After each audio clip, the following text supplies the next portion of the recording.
ஒரு தேசிய இயக்கத்தின் தலைமை பொறுப்பை ஏற்றுக்கொண்ட ஒரு ஆட்டுக்குட்டி அண்ணன் ஸ்டாலினுக்கு சவால் விடுகிறது. அவர் வாழ்ந்தால்தான் இனிமேல் தமிழ் இனமும் தமிழ் மொழியும் வாழும். இனப்பகைவர்கள் சல்லடம் கட்டி கொண்டு களத்திலே நிற்கிறார்கள். இந்திய துணைக்கண்டத்தினுடைய அரசியல் வரலாற்றில் மோடி ஒரு மனச்சாட்சியை இழந்த மனிதன், ஒரு இதயத்தை கீழே இறக்கி வைத்த காட்டு பிராண்டிக்கு சமமானவன். மோடி 10 ஆண்டு காலத்தில் இதுவரைக்கும் ஒரு பிரஸ் மீட், பத்திரிகையாளர்களை சந்திக்கிற வைபவத்தையே இன்னும் நடத்தவில்லை. தர்மபுர ஆதீனம் எல்லாம் அண்ணன் சேகர் பாபுவின் கட்டுப்பாட்டில் இருக்கிறவர் தான். அவன்தான் மோடிக்கு செங்கோல் கொண்டு கொடுத்தான். இப்போது அவனுடைய செங்கோலுக்கு ஆபத்து வந்து சேகர் பாபு தான் காப்பாற்றி விட்டார். அதிலே பிஜேபி கட்சியினுடைய மாவட்ட தலைவர், அவன் பேரை கேட்டுக்கொள்ளுங்கள், அகோரம். அந்த அகோரம் சதி செய்து தர்மபுரி ஆதீனத்தை கைப்பற்ற துடிக்கலாம். அந்த தர்மபுரி ஆதீனத்தினுடைய மலிவான அரசியலுக்கு விலை போனவன் தமிழ்நாட்டினுடைய ஆளுநர் ஆர்.என். ரவி. திமுகவை வீழ்த்த வேண்டும் என்று மோடி பேசுகிறார். வீழ்த்த வேண்டும் என்று நினைத்தவனெல்லாம் இன்றைக்கு அண்ணன் ஸ்டாலின் வீட்டு தாழ்வாரத்தில் காத்து கிடக்கிறான். பேரிடர் நிவாரண நிதி தாருங்கள் என்று கேட்ட பொழுது டிசம்பர் 27க்குள் அந்த நிதியை விடுவித்து விடுகிறேன் என்று அமித்ஷா சொன்னதற்கு பிறகு நான் மேடைக்கு வருகிற இந்த நேரம் வரையிலும் ஒரு பைசா விடுவிக்கவில்லை. ராமனுக்கு நாங்கள் கோவில் கட்டினோம் என்று சொல்லிவிட்டு ஓட்டு கேட்க உங்கள் வீட்டுக்கு வருவான். நான் கேட்கிறேன், எந்த ராமனை சொல்லுகிறாய் நீ? இப்பொழுது எதை பேசினாலும் சர்ச்சையாக்கி விடுகிறார்கள். உடைக்கப்பட்ட பாபர் மசூதி உடைத்தவர்களுக்கே சொந்தம் என்றார்கள். இப்படி ஒரு வினோதமான தீர்ப்பை ஒரு வரலாற்று மாணவனாக நாஞ்சில் சம்பத் சொல்லுகிறேன், நான் என்றைக்கும் கேட்டதே இல்லை. உடைத்தவனுக்கே மசூதி சொந்தம், அந்த இடத்தில் ராமர் கோவில் கட்டிக்கொள்ளலாம். பாபர் மசூதியை உடைத்தவனுக்கே உரிமை என்று உச்ச நீதிமன்றம் தீர்ப்பு வழங்கி இருக்கிற பொழுது லலிதா ஜுவல்லரிக்கு நான் அதிபராக முடியாதா என்று ஆசைப்பட்டார் நாம் திருவாரூர் முருகன்.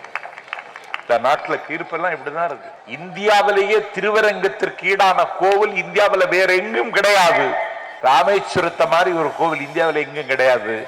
இதற்கு போட்டியாக வட இந்தியாவில் ஒரு கோவில் கட்ட வேண்டும் என்றுதான் அயோத்தியில ராமர் கோவில் கட்டியிருக்கான். ஜெயக்குமார் சொல்லுகிறான், கதவை சாத்திட்டோம்னு. அவனுக்கு கதவே கிடையாது, கதவை சாத்திட்டோம்ங்கிறான். இப்ப அண்ணாமலை சொல்லுகிறார், கதவு மட்டுமல்ல ஜன்னலும் திறந்திருக்குங்கிறான். ஜன்னலும் திறந்திருக்குன்னு இன்னைக்கு சொன்ன அண்ணாமலை நாளைக்கு கக்கூசும் திறந்திருக்குன்னு சொல்லுவான். உங்களை கழுதைன்னு நினைச்சிட்டு 100 ரூபாய் குறைச்சி இன்னைக்கு ஏமாத்த பாக்குறான். சிவராத்திரி திருநாளில் அறநிலையத்துறை அமைச்சர் ஏதாவது சிவன் கோவிலில் இருப்பார் என்றால் அவர் திமுக மேடையில் தலைவர் பிறந்த நாள் கூட்டத்தில் இருந்து கொண்டிருக்கிறார். இதற்கு பேர் தான் சேகர் பாபு.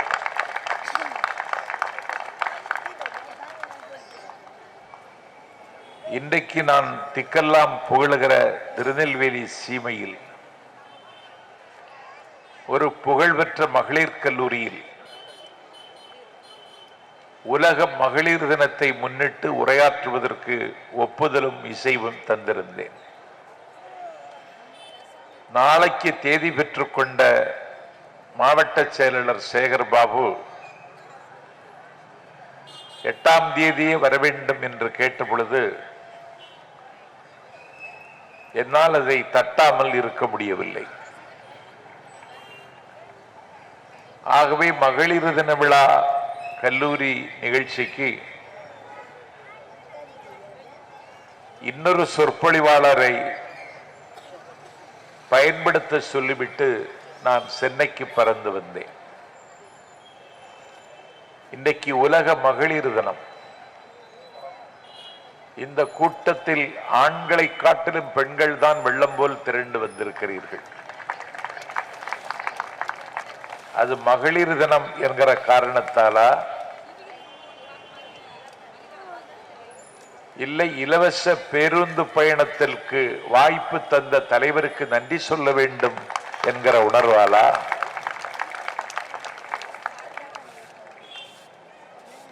குடிகார கணவனோடு குடும்பம் நடத்துவது எப்படி என்று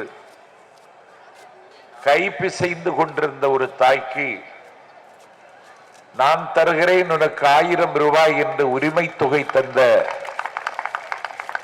அண்ணன் ஸ்டாலின் பிறந்த நாளில் கலந்து கொள்ள வேண்டியது எனது கடமை என்று வந்திருக்கிறீர்களா? நான் அறிய மாட்டேன். ஆனால் இன்றைக்கு தலைவர் ஸ்டாலின் அவர்களின் 71வது பிறந்த நாள். அவர் 70 எட்டுவதற்கு முன்னாலே இமயத்தை எட்டிய தலைவர். அவருக்கு பிறந்த நாள் வாழ்த்து சொல்வதற்கு நாம் இங்கே கூடியிருக்கிறோம். சூரியன் பிறந்த நாளை பகல்கள் கொண்டாடுவதைப் போல, நீரின் பிறந்த நாளை வேர்கள் கொண்டாடுவதைப் போல, இயலின் பிறந்த நாளை ஏடுகள் கொண்டாடுவதைப் போல, இசையின் பிறந்த நாளை வீணைகள் கொண்டாடுவதைப் போல, நாட்டியத்தின் பிறந்த நாளை சலங்கைகள் கொண்டாடுவதைப் போல, நெல்லின் பிறந்த நாளை நாற்றுகள் கொண்டாடுவதைப் போல, தேனின் பிறந்த நாளை கரும்புகள் கொண்டாடுவதைப் போல, நிழலின் பிறந்த நாளை மரங்கள் கொண்டாடுவதைப் போல, காலத்தின் பிறந்த நாளை கடிகாரங்கள் கொண்டாடுவதைப் போல, கோலத்தின் பிறந்த நாளை புள்ளிகள் கொண்டாடுவதைப் போல, பெரியாரின் பிறந்த நாளை கொண்டாடுவதைப் போல, அண்ணாவின் பிறந்த நாளை ஏடுகள் கொண்டாடுவதைப் போல, கலைஞரின் பிறந்த நாளை எழுதுகோள்கள் கொண்டாடுவதைப் போல தலைவர் ஸ்டாலின் பிறந்த நாளை கொண்டாடுவதற்கு நாம் இங்கே கூடியிருக்கிறோம். அவருடைய பெயர் ஸ்டாலின்.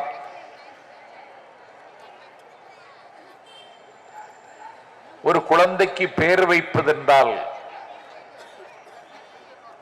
ஒரு அர்ச்சகரை அழைத்து வந்து பெயர் சூட்ட சொல்வார்கள்.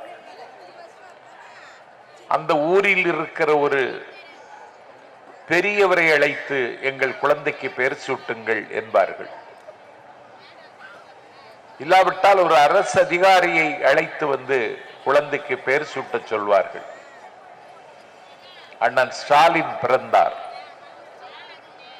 அந்த நேரத்தில் தான் சோவியத் சொர்க்கத்தின் அதிபர் the one steps enough for me Volga நதிக்கரை ஓரத்தில் சூழ்கொண்ட புரட்சிக்கு தலைமை தாங்கி ஜார் என்று சொல்லக்கூடிய சக்கரவர்த்தியை சடவென்று வீழ்த்தி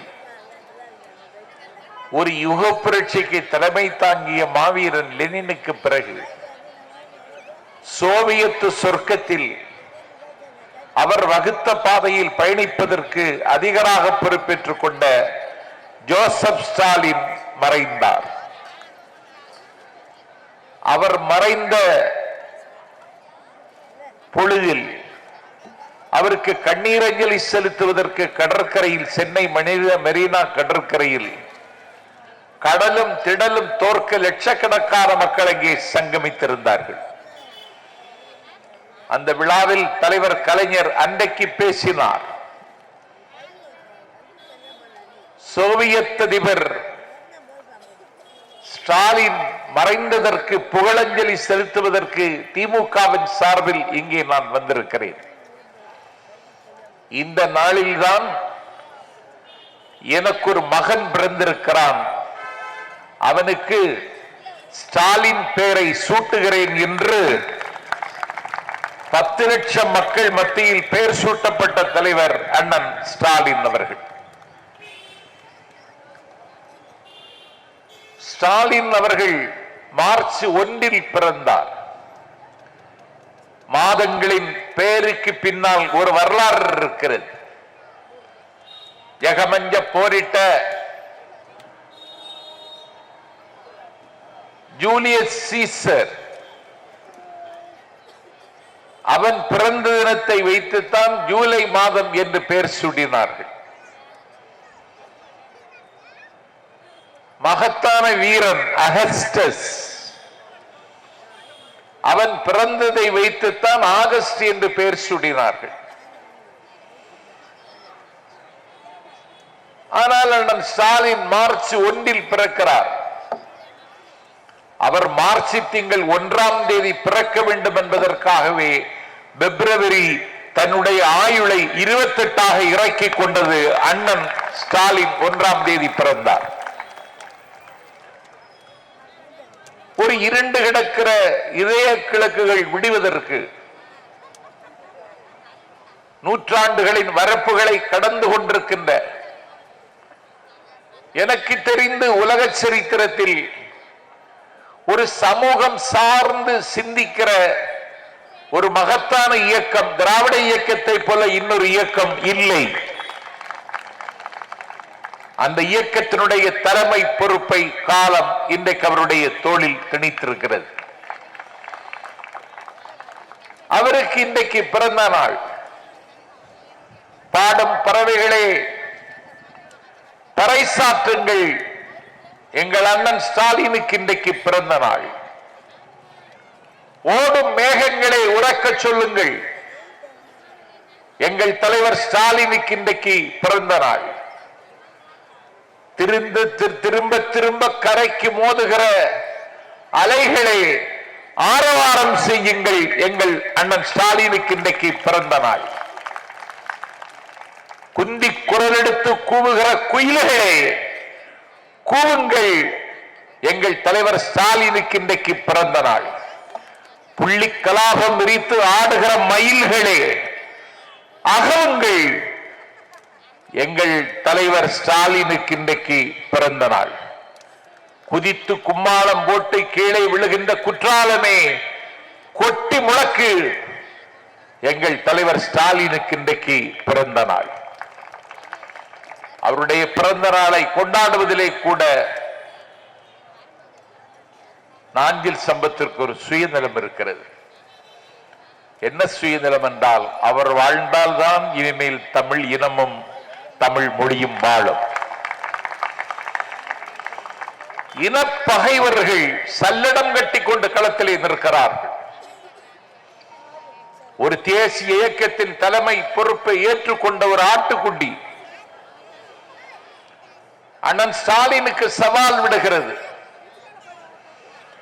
இந்திய துணைக்கண்டத்தினுடைய அரசியல் வரலாற்றில் மோடி ஒரு மனச்சாட்சியை இழந்த மனிதன், ஒரு இதயத்தை கீழே இறக்கி வைத்த காட்டு பிராண்டிக்கு சமமானவன். இன்னும் சொல்ல போனால் இந்தியாவினுடைய பன்முகத்தன்மையை பாழ்படுத்தியவர், இந்தியாவினுடைய கோபுர பெருமையை குட்டிச்சுவராக்கியவர், சர்வதேச அரங்கத்தில் இந்தியாவினுடைய மதிப்பிற்கும் மானத்திற்கும் ஊனத்தை ஏற்படுத்தியவர். ஒரு 10 ஆண்டு காலம் இந்த நாட்டில் அவர் அதிபர். ஒரு 23 சர்வதேச பல்கலைக்கழகங்களில் டாக்டர் பட்டம் பெற்றவர் டாக்டர் மன்மோகன் Singh. The new economic policy, புதிய பொருளாதார கொள்கைக்கு முகம் தந்தவர் டாக்டர் மன்மோகன் சிங். அதிலிருந்து பேசியதில்லை. ஒரு ஆடம்பரமான வாழ்க்கைக்கு அவர் தன்னை ஆட்படுத்திக் கொண்டதில்லை. நாடாளுமன்ற தேர்தலில் டெல்லியில் அவர் களத்தில் நிற்கிறார். கையில் காசு இல்லை. உலக புகழ்பெற்ற சீக்கிய எழுத்தாளர் குஷ்வந்த் சிங் டாக்டர் மன்மோகன் சிங்கினுடைய நண்பர், தன்னுடைய நண்பரை டாக்டர் மன்மோகன் சிங்கிடம் குஷ்வந்த் சிங்கிடம் அனுப்பி, என்னுடைய தேர்தல் செலவுக்கு ஏதாவது உதவுங்கள் என்று குஷ்வந்த் சிங்கிடத்தில் அனுப்பி வைக்கிறார்.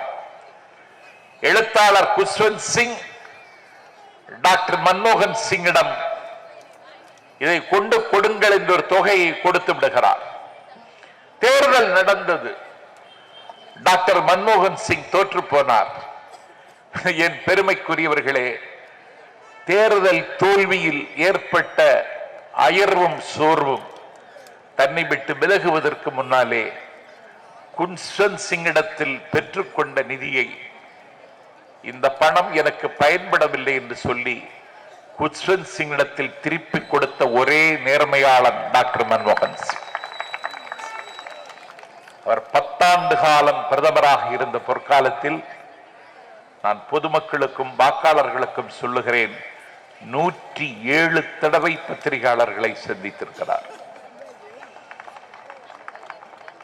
மோடி 10 ஆண்டு காலத்தில் இதுவரைக்கும் ஒரு பிரஸ் மீட் பத்திரிகையாளர்களை சந்திக்கிற வைபவத்தையே இன்னும் நடத்தவில்லை. பாராளுமன்றம் ஏற்கனவே நமக்கு ஒரு பாராளுமன்றம் இருக்கிறது. உலக நாடுகளில் அமெரிக்கா,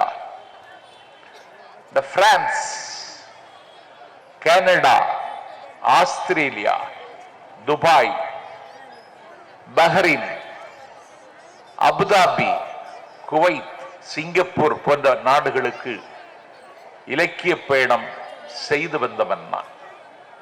அமெரிக்கா, அங்கெல்லாம் இருக்கிற பாராளுமன்ற கட்டிடத்தை ஒரு வரலாற்று பார்வையோடு பார்ப்பதற்கு ஆசைப்பட்டு சென்று பார்த்தேன். ஒரு உண்மையை உங்களுக்கு முன்னால் உரக்கச் சொல்லுகிறேன். இந்திய பாராளுமன்றத்தை போல வனப்பும் வலிமையும் வசீகரமும் கொண்ட பாராளுமன்ற கட்டிடம் உலகத்தில் எந்த நாட்டிலும் இல்லை.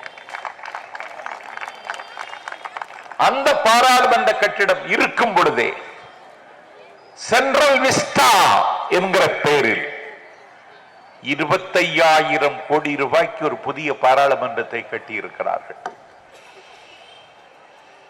1000 ரூபாய் கொடுத்து ஒரு வெள்ளி மூக்குத்தி வாங்குவதற்கு உங்களுக்கு வசதி இல்லை. சிறுநீரகம் செயலிழந்து போன சைக்கிள் ரிக்ஷாவை ஓட்டுகிற கணவனுக்கு டயாலிசிஸ் செய்வதற்கு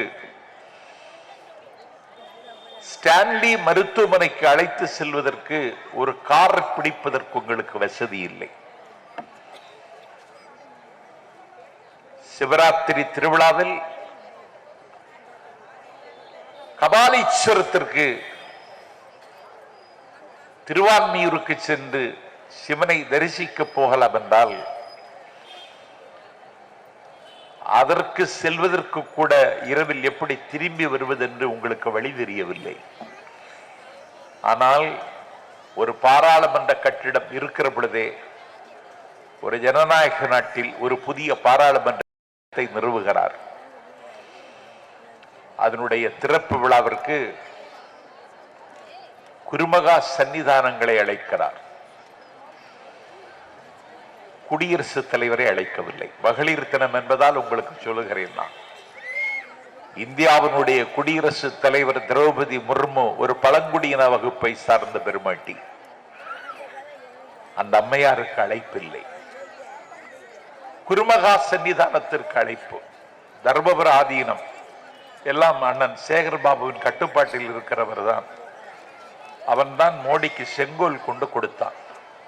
இப்போது அவனுடைய செங்கோலுக்கு ஆபத்து வந்து சேகர் பாபு தான் காப்பாற்றி விட்டார். ஏதோ அவர் செக்ஸ் விளையாட்டு விளையாடியதாக அவரோட உடன் வந்தவர்கள், உடன் இருந்தவர்கள் அந்த வீடியோவை வெளியிடுவோம் என்று சொல்லி அதிலே பிஜேபி கட்சியினுடைய மாவட்ட தலைவர், அவன் பெயரை கேட்டுக்கொள்ளுங்கள், அகோரம். அந்த அகோரம் சதி செய்து தர்மபுரி ஆதீனத்தை கைப்பற்ற துடிக்கலாம். காப்பாற்றி தந்தவர் சேகர்பாபு. முதலில் நான் பல்லக்கில் பயணம் செய்வேன் என்று அறிவித்தவர் தர்மபுரம் ஆதீனம். விடுதலை சிறுத்தைகளும் மனித உரிமை அமைப்புகளும்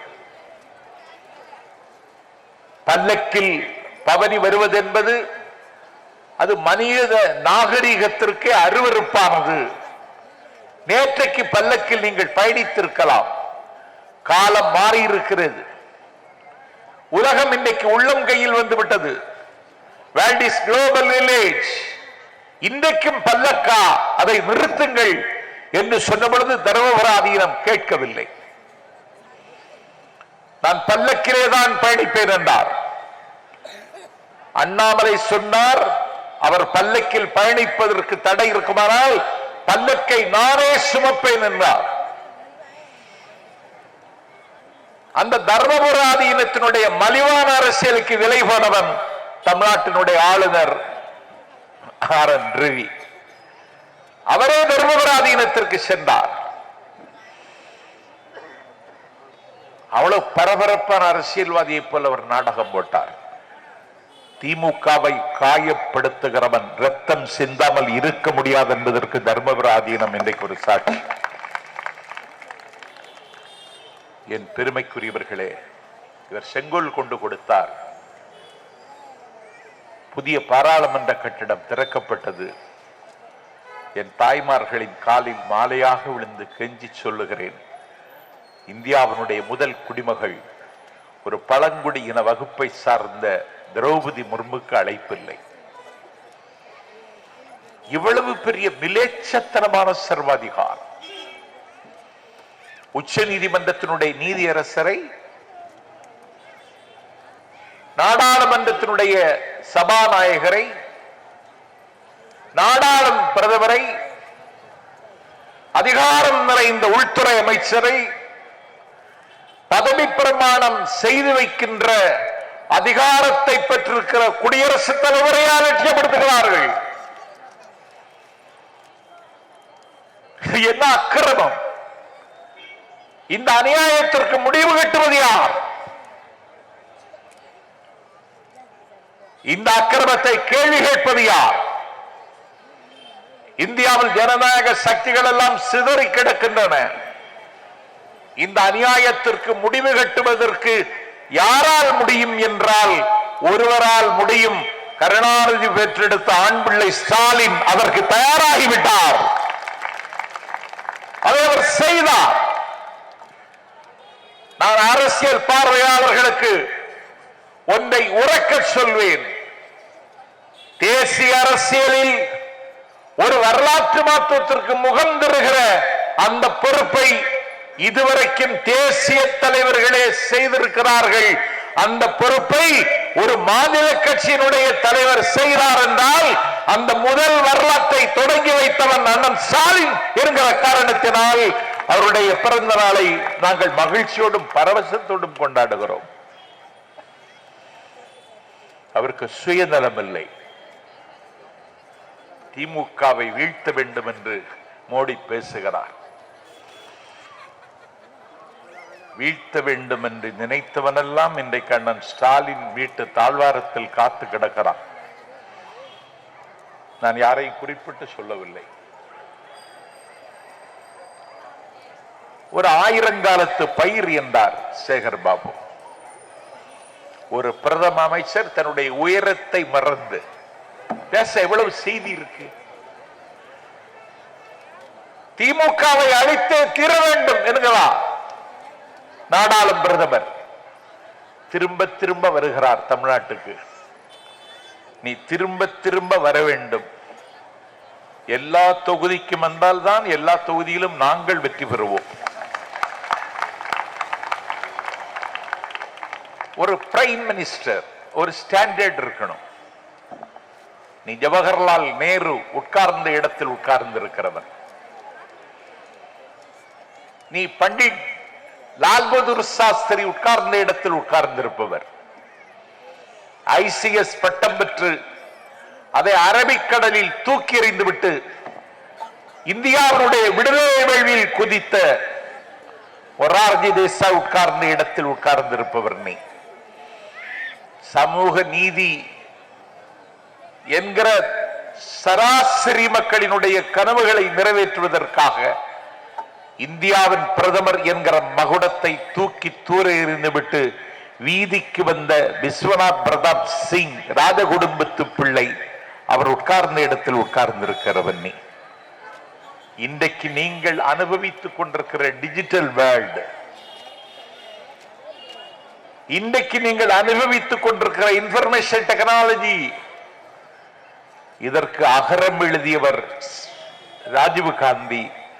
அவர் உட்கார்ந்த இடத்தில் உட்கார்ந்திருப்பவர் நீ. இந்தியா பாகிஸ்தான் யுத்தத்தை 10 நாளில் சந்தித்து 102 அணிசாரா நாடுகளுக்கு தலைமை வகித்து மொழி சார்ந்து ஒரு தேச விடுதலைக்கு எத்தரிக்கிற பொழுது அந்த வங்க தேசத்தினுடைய விடுதலையை தன்னுடைய கருவில் சுமந்து பூமி பந்தில் ஒரு புதிய நாட்டை பெற்று தந்த உலகத்தின் மிக புகழ் பெற்ற அயன் லேடி இந்திரா உட்கார்ந்த ஆசனத்தில் உட்கார்ந்திருப்பவன் நீ. உனக்கு தரம் இருக்கிறதா? ஒரு கட்சியை அழிப்பேன்னு பேசலாமா? வயல் என்றால் வரப்பு வேண்டும், வாய்க்கால் என்றால் கரை வேண்டும். முரண்டு பிடிக்கிற மாடு என்றால் மூக்கணாம் கயிறு வேண்டும். ஆளுங்கட்சி என்றால் எதிர்கட்சி வேண்டும். எதிர்கட்சிகளே இருக்கக்கூடாது என்கிற மிலேச்சத்தனத்திற்கு ஒரு பிரதமர் வந்திருப்பது இந்தியாவினுடைய சமீப கால சோகம். அவர் நந்தனத்துக்கு வருகிறார். எக்கச்சக்கமான கூட்டம் என்று அவர்கள் சொன்னார்கள். வந்தவன் சொன்னான், எனக்கு சொந்த ஊர் கல்கத்தா என்று. கல்கத்தாவில் இருந்து பிரதமரின் பேச்சை கேட்க ஒருத்தன் நந்தனத்துக்கு வந்தானா? பல்லடத்திற்கு வருகிறார், திருவரங்கத்திற்கு வருகிறார், ராமேஸ்வரத்திற்கு வருகிறார், அரிச்சல் முனைக்கு வருகிறார். பேரிடரும் வெள்ளமும் சூழ்ந்து இந்த சென்னை வாழ தகுதியற்ற நகரம் என்று பேசுகிற நிலைமைக்கு ஆளான இந்த பாதிக்கப்பட்ட மக்களை பார்க்க ஒரு நாள் வந்தாயா?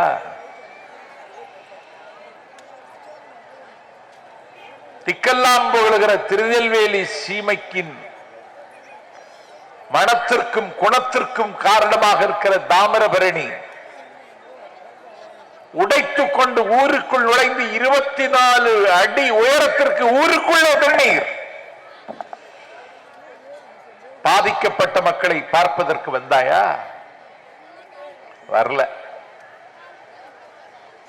பாதுகாப்புத்துறை அமைச்சர் ராஜ்நாத் சிங் அற்புதமான அமைச்சர், அவர் வந்தார், பார்த்துவிட்டு சென்றார். இந்தியாவினுடைய நிதி அமைச்சர் உலக பேரழகி நிர்மலா சீதாராமன் வந்தார், பார்வையிட்டு விட்டு சென்று விட்டார்.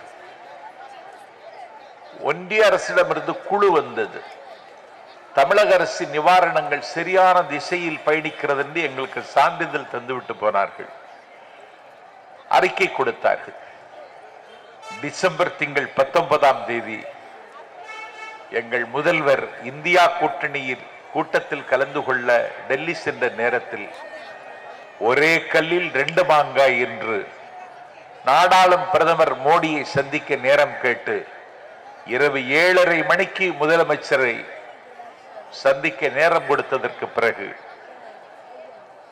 37,000 கோடி ரூபாய் வேண்டும் என்று சேதத்தை மதிப்பிட்டு பிரதமரிடத்தில் வேண்டுகோள் வைத்துவிட்டு முதலமைச்சர் வருகிறார். இந்தியா துறை அமைச்சர் எல்லா அதிகாரமும் தனக்கே வேண்டும் என்று கருதுகிற அமித்ஷா அவரை எங்கள் நாடாளுமன்ற குழு தலைவர் அண்ணன் TR பாலு அவருடைய உயரத்தை மறந்து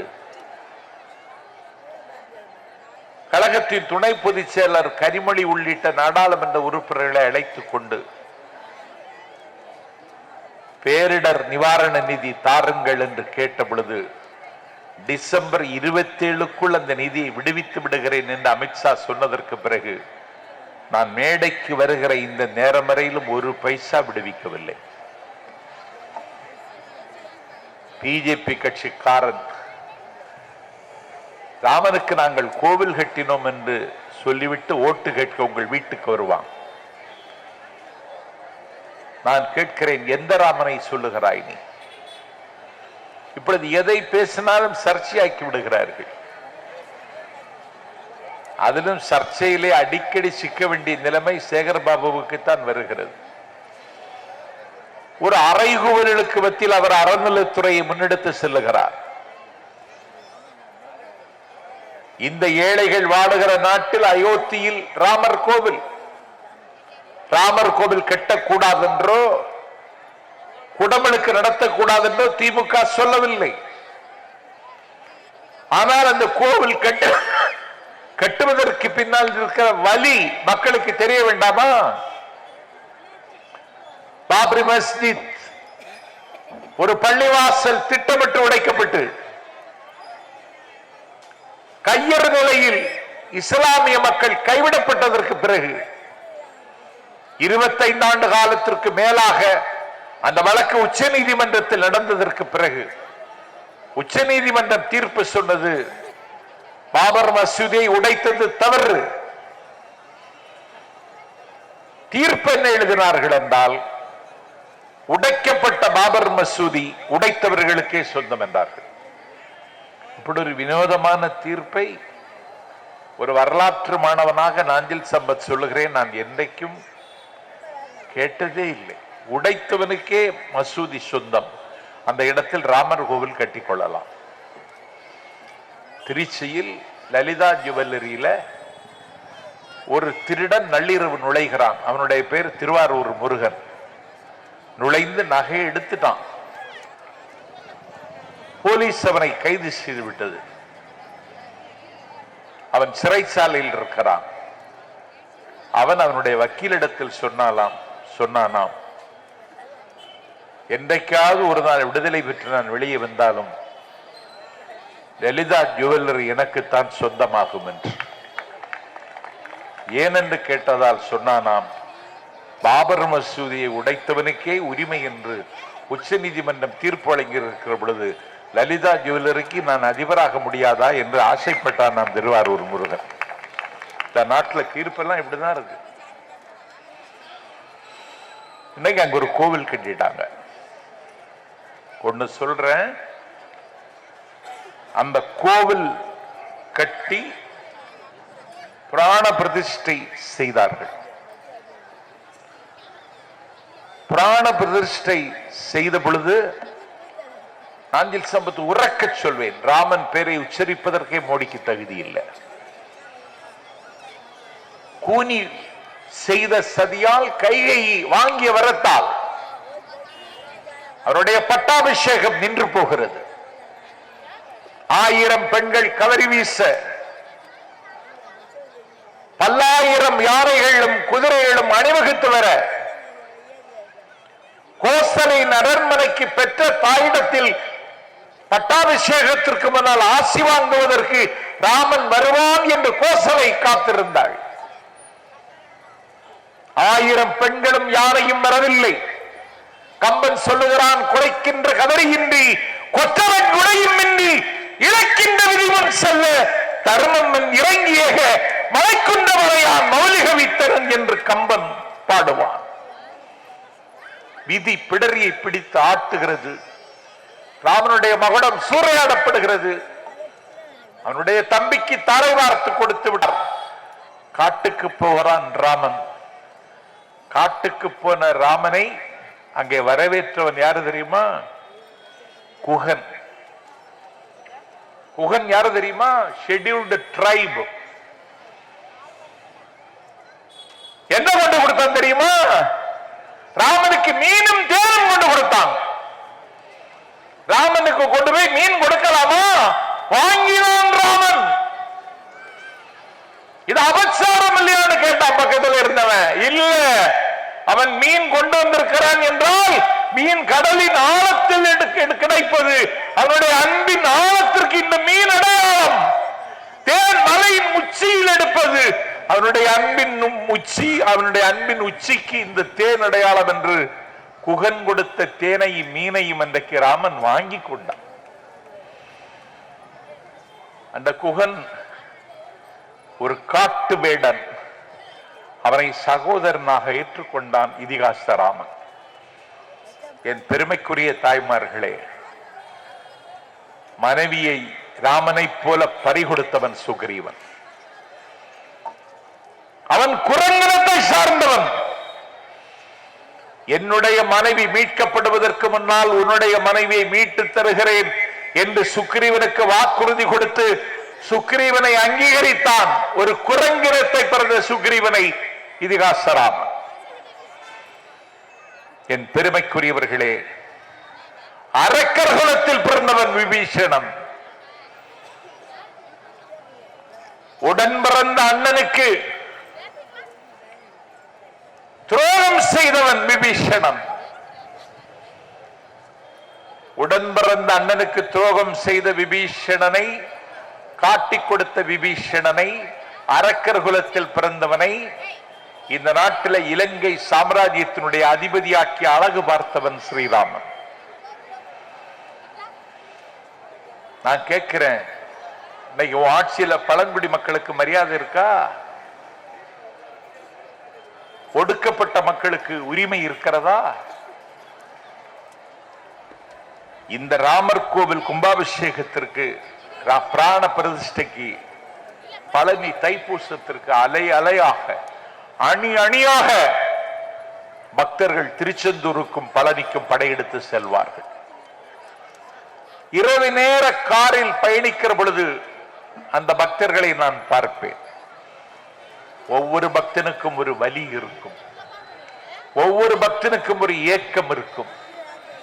பழனி ஆவினன்குடி பழனிக்கு சென்றால் அவனிடத்தில் முறையிட்டால் என் குறை தீரும் என்கிற நம்பிக்கையோடு அவன் நடந்து வருகிறான், காலில் செருப்பு இல்லாமல். சேகர் பாபுவுக்கு ஒரு செய்தி நினைவூட்டுகிறேன். ராமர் கோவில் அயோத்தியில் அவன் கட்டியதற்கு காரணமே தமிழ்நாட்டில் வைணவத்தலங்களாக கருதப்படுகிற திருவரங்கத்திற்கும் சைவ திருத்தலங்களாக போற்றப்படுகிற ராமேஸ்வரத்திற்கும் ஈடில்லை. இந்தியாவிலேயே திருவரங்கத்திற்கு ஈடான கோவில் இந்தியாவில் வேற எங்கும் கிடையாது. ராமேஸ்வரத்தை மாதிரி ஒரு கோவில் இந்தியாவில் எங்கும் கிடையாது. இதற்கு போட்டியாக வட இந்தியாவில் ஒரு கோவில் கட்ட வேண்டும் என்றுதான் அயோத்தியில ராமர் கோவில் கட்டியிருக்கான். பழனி தைப்பூசத்திற்கு பழனிக்கு போகிற பக்தர்கள் அலையலையாக போகிறார்கள், காலில் செருப்பு இல்லாமல் போகிறார்கள், நள்ளிரவிலும் பயணித்து நடந்து கொண்டே இருக்கிறார்கள் என்று சொல்லி தாராபுரத்தை சார்ந்த அன்வர் அலி என்கிற பெரியவர் பாய் வியாபாரம் செய்கிறார். அவர் பாய் தான், வியாபாரமும் பாய் தான். பாய் வியாபாரம் செய்கிறார். காலையில் 7 மணிக்கு தொடங்கி 11 மணி வரைக்கும் கடையில் இருக்கிறார். 65 பிளாக் பாயிண்ட் பொருத்தினார். எதுக்கு? பாதசாரிகளாக வருகிற பழனிமலைக்கு வருகிற பக்தர்களுக்கு இந்த செல்போன்ல சார்ஜ் ஏத்துறதுக்கு 65 பிளாக் பாயிண்ட். யார் போட்டது? தாராபுரத்தை சார்ந்த அன்வர் அலி.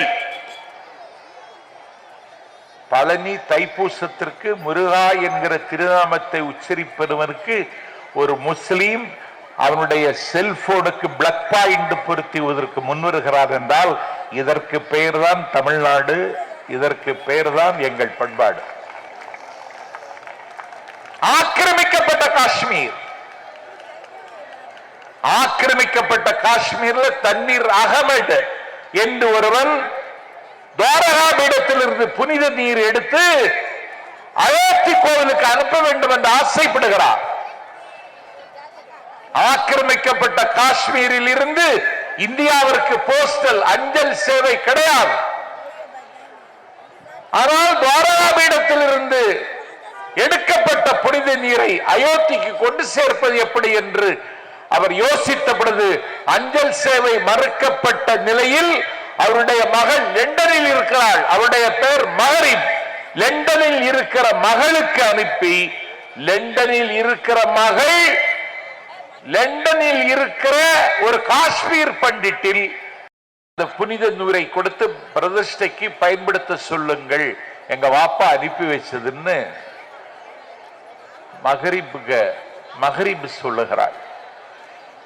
இதுதான் இந்தியா. இந்த இந்தியாவுக்கு ஆபத்து வந்துடும். அதுக்கு தான் இந்தியா கூட்டணின்னு நாங்க ஒரு கூட்டணியை செட் பண்ணி இன்னைக்கு விடுதலை சிறுத்தைகள்கிட்ட பேச்சுவார்த்தை முடிஞ்சிச்சு, தொகுதி பங்கீடு செய்தாச்சு, மறுமலர்ச்சி திமுகவுக்கு தொகுதி பங்கீடு முடிஞ்சு போச்சு, இந்திய கம்யூனிஸ்டுக்கு முடிஞ்சாச்சு, மார்க்சிஸ்ட் கம்யூனிஸ்டுக்கு முடிஞ்சாச்சு. இந்தியா கூட்டணி தமிழ்நாட்டில் வலிமையோடும் இருக்கிறது. ஆனா அந்த கூட்டணி கதவு திறந்தே இருக்குங்கிற அமித்ஷா. ஜெயக்குமார் சொல்லுகிறான் கதவை சாத்திட்டோம்னு. அவனுக்கு கதவே கிடையாது, கதவை சாத்திட்டோம்ங்கிறான். இப்ப அண்ணாமலை சொல்லுகிறார் கதவு மட்டுமல்ல, ஜன்னலும் திறந்திருக்குங்கிறான். ஜன்னலும் திறந்திருக்குன்னு இன்னைக்கு சொன்ன அண்ணாமலை நாளைக்கு கக்கூசும் திறந்திருக்குன்னு சொல்லுவான். இன்னைக்கு திரிசங்கு சொர்க்கத்தில் பிஜேபி கட்சி நிற்கிறது. ஏதோ ஆட்சிக்கு வந்துடுறது மாதிரியும் அவர் தான் இன்னும் பிரதமர் மாதிரி சில பேர் பேசிட்டு இருக்கான். சமூக வலைத்தளங்கள் ஊடகங்களை எல்லாம் விலைக்கு வாங்கிட்டான். இவ்வளவு பெரிய ஏற்பாடு. இந்த பேச்சை ஏதாவது ஒரு தொலைக்காட்சி இந்த மேடையினுடைய எழிலார்ந்த அழகு, பெரியார் அண்ணா, கலைஞர் அண்ணன் ஸ்டாலின், உதயநிதியினுடைய மின்சார ஒளியில் மின்னுகிற இந்த கண்கொள்ளா காட்சி நாளைக்கு ஒரு தொலைக்காட்சியில் முழுசுவா போடுவானா? போட மாட்டான். ஆனா இந்தியாவில் அவர் தான் பிரதமர்னு திருப்பி சொல்றான். அதுக்கு இன்னைக்கு 100 ரூபாய் உங்களை ஏமாத்துறதுக்கு கேஸ் சிலிண்டருக்கு விலை குறைச்சிருக்கான். ஒரு கழுதைக்கு முதுகுல அழுக்கு துணியை கெட்டி சுமந்து ஆற்றுக்கு கூட்டிட்டு போறான். கழுதையால சுமக்க முடியல, அதுக்கு கால் நொண்டுது, கீழே விழுந்துருமோன்னு பயமா இருக்கு. கழுதை மேல் மூச்சு கீழ் மூச்சு வாங்குது. அப்ப அந்த கழுதையை கொண்டு போறவன் மேல இருந்து ஒரு டவலை மட்டும் எடுத்து கீழே போட்டுட்டு சுமையை இறக்கியாச்சுன்னு கழுதை ஏமாத்தினது மாதிரி உங்களை கழுதைன்னு நினைச்சிட்டு 100 ரூபாய் குறைச்சி இன்னைக்கு ஏமாத்த பார்க்கிறான். நாங்கள் கழுதை அல்ல, நாங்கள் கற்பூர புத்தி உள்ளவர்கள். எங்கள் காலை வாருவதற்கு நீ எத்தரிக்கிறாய். உன்னுடைய 6 கால்களை வெட்டி சாய்ப்பதை தவிர இந்த யுத்தத்தில் எங்களுக்கு வேறு நோக்கமில்லை என்பதை வருகிற யுத்த காலத்தில் நீங்கள் தீர்ப்பாக எழுதுங்கள். அண்ணன் ஸ்டாலின் அவர்களுக்கு பிறந்த நாள் பரிசாக என்ன கொடுப்பது என்று நீங்கள் கேட்கலாம். ஒன்றும் கொடுக்க வேண்டாம். உதயசூரியன் சின்னத்தில் முத்திரையிட்டு காரும் கடலும் பாரும் பருதியும் வானமும் சந்திரனும் இருக்கிறவரை இன்பத் தமிழகத்தில் திமுக ஆட்சிதான். இன்னும் 25 ஆண்டுகளுக்கு ஸ்டாலின் தான் முதல்வர் என்பதை அதற்கு பரிசாக தாருங்கள் என்று கேட்டு, இன்னும் நான் பேச ஆரம்பித்தால் என் செல்வாக்குக்கே ஆபத்து வரும் என்கிற காரணத்தால் விருப்பமில்லாமல் விடைபெறுகிறேன். நன்றி, வணக்கம். இந்த வீடியோ உங்களுக்கு பிடிச்சிருந்தா ப்ளீஸ் லைக் அண்ட் ஷேர் பண்ணுங்க. மறக்காம எங்க சேனலை சப்ஸ்கிரைபும் பண்ணுங்க.